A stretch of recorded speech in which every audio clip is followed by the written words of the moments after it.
जय श्री कृष्ण दोस्तों। सनातन धर्म में 18 पुराणों को विशेष मान्यता दी गई है। इनमें से एक पुराण है कुर्म पुराण। तो दोस्तों, आज हम आपको कुर्म पुराण की संक्षिप्त जानकारी देने जा रहे हैं। अगर आपको हमारे द्वारा बनाए गए यह वीडियो पसंद आता है तो कृपया ज्ञान वंदना चैनल को सब्सक्राइब करें और बेल आइकन दबा दें। कुर्म पुराण। सनातन धर्म की मान्यता के अनुसार यह माना जाता है कि भगवान विष्णु कुर्मावतार अर्थात कच्छप के रूप में समुद्र मंथन के समय मंदराचल पर्वत को अपनी पीठ पर धारण करने के प्रसंग में राजा इंद्रमन को ज्ञान, भक्ति और मोक्ष का उपदेश देते हैं।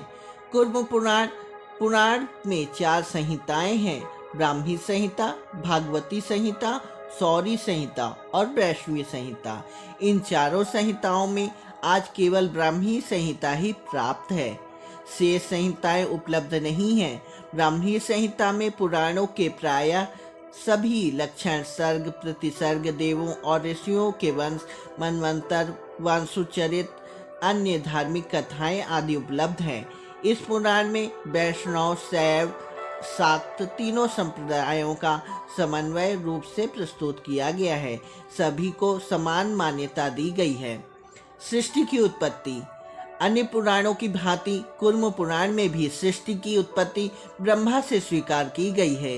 सभी जड़ चेतन स्वरूपों में जीवन का अंश माना गया है और इस जीवन अंश को ही ब्रह्म अंश कहा गया है।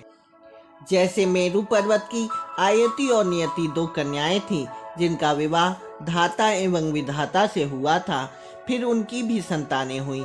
इस प्रकार जड़ पदार्थ को भी मानवीय रूप देकर पुराणकार ने उन्हें जीवित मनुष्य ही माना है। इस सृष्टि में मानव जाति का विकास हुआ है।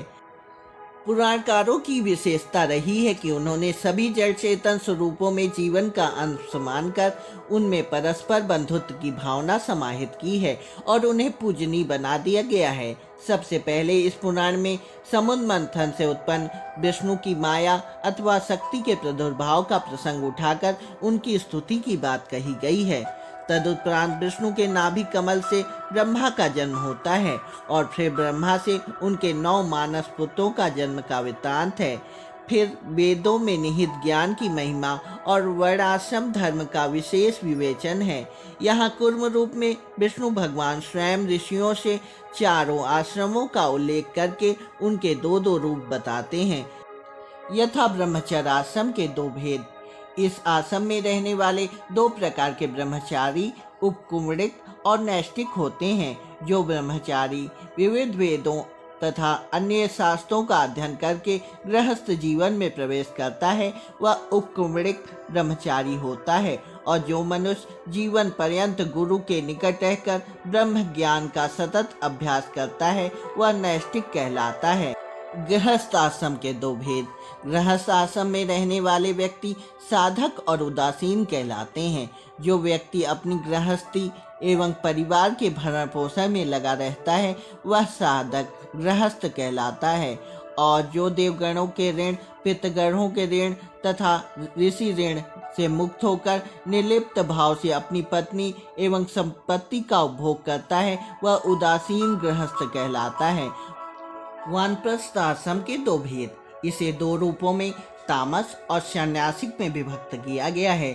जो व्यक्ति वन में रहकर हवन, अनुष्ठान तथा स्वाध्याय करता है वह तापस वानप्रस्थी कहलाता है, और जो साधक कठोर तप से अपने शरीर को कृष्ण एवं क्षीण कर लेता है तथा ईश्वर आराधना में निरंतर लगा रहता है वह सन्यासिक वानप्रस्थी कहा जाता है। संन्यास आश्रम में रहने वाले व्यक्ति परमेष्टिक तथा योगी कहलाते हैं।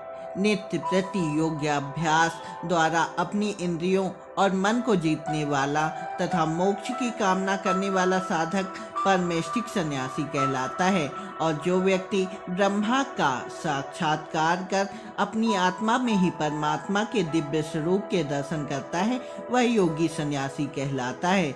यहाँ पुराणकार ने निष्काम कर्म योग, साधना तथा नामों की व्याख्या, चतुर्युग वर्णन, काल वर्णन, 9 प्रकार की सृष्टियों का वर्णन, मधुकैटभ राक्षस की उत्पत्ति और उनके वध का वृत्तांत भगवान शिव के विविध रूपों और नामों की महिमा का वर्णन, शक्ति उपासना का गूढ़ ग्रहण तथा भावुक वर्णन, दक्ष कन्याओं द्वारा उत्पन्न संतति का वर्णन, अवतार लीला का वर्णन, भक्त प्रहलाद के चरित्र, सूर्यवंशी राजाओं की वंशावली, चंद्रवंशी राजाओं की वंशावली, वाराणसी के विश्वेश्वर लिंग की महिमा, व्यास और जैमिनी ऋषि के मध्य धर्म संबंधी संवादों का विवरण, स्थूल शरीर तथा सूक्ष्म शरीर का वर्णन, मोक्ष और पौराणिक भूगोल का विस्तृत उल्लेख किया गया है।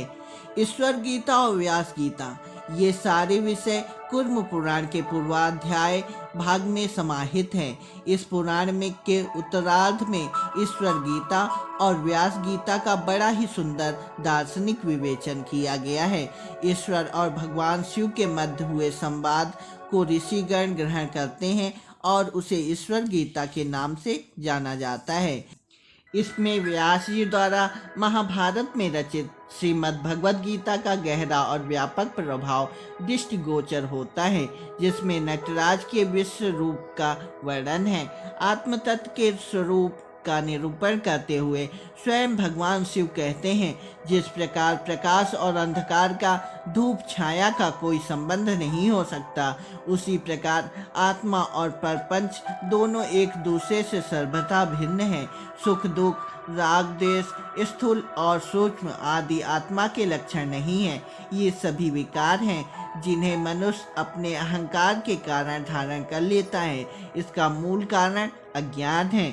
जब योगी प्राणियों में आत्मा का संभाव देखने लगता है, तभी वह सच्चा प्रेमी हो जाता है।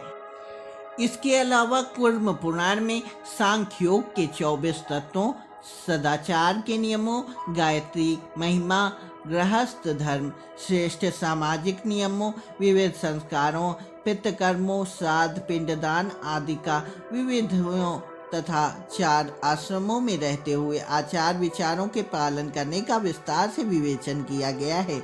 इस पुराण की गणना शैव पुराण में की जाती है, किंतु विष्णु की निंदा अथवा उनके प्रभाव को कम करके नहीं आंका गया है।